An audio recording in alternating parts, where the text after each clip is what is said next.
محمد på universitet. تمكن فتى عراقي يعيش في السويد منذ 6 أعوام من فك أحجية في الرياضيات شغلت الخبراء لأكثر من 300 عام.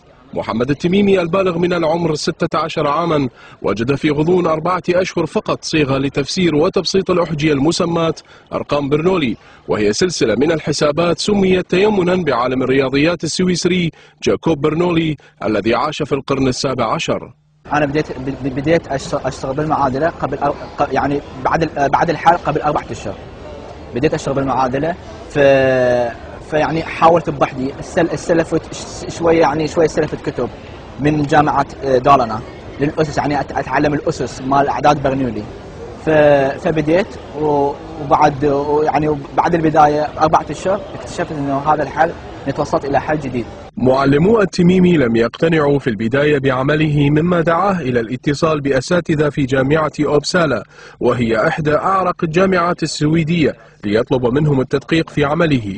الأساتذة وجدوا أن حله صحيح وعرضوا عليه الانضمام إلى جامعة أوبسالا، لكن التميمي أشار إلى أنه يريد التركيز حاليا على دراسته المدرسية وينوي تلقي دروس مكثفة في الرياضيات والفيزياء خلال الصيف، لافتاً إلى رغبته في أن يكون باحثاً في الفيزياء أو الرياضيات. محمد التميمي بحل لمعادلة دانيال برنولي اللي هي معادلة differential equation تجد العلاقة بين السرعة والضغط وكثافة المائع على مختلف ارتفاعاته في الأنابيب، وهذه الطريقة المبسطة والسهلة اللي استخدمها محمد في حل هذه المعادلة إنما تدل على أنه محمد مشروع إلى عالم فيزيائي في المستقبل.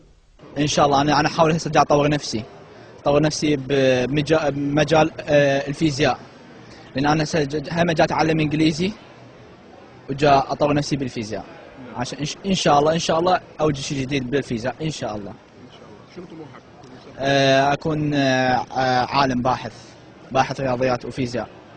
محمد التميمي الشاب العراقي ذي 16 ربيعا من عمره حقق أكبر معجزة في الرياضيات، حيث حيرت العلماء ل300 عام. فاجأ العالم بأسره بتحطيمه لغز الرياضيات الذي عجز العلماء من فك رموز معادلته، وهي لغز ما يسمى برنولي. أقر العلماء صاغرين بعبقرية الشاب العراقي، حيث أنه سجل كمعجزة علمية جديدة، ويمثل نجاح التميمي تأكيدا واضحا على أن الشباب العراقي يمكنهم تحقيق الكثير في المجالات العلمية والثقافية إذا ما توفرت لهم الفرص المناسبة في التعليم والرعاية الاجتماعية والثقافية في داخل مجتمعاتهم. ربما كان عمر الأحجية البالغ أكثر من 300 عام عنصر ساعد في إلقاء الضوء على التميمي، غير أن هناك المئات من أمثال فتى العراق في السويد ممن يمتلكون مواهب تعد خارقة مقارنة بأقرانهم، غير أن الأوضاع الانتقالية في العراق سلبت الأضواء عنهم. علي طالب، قناة الحرة، ستوكهولم.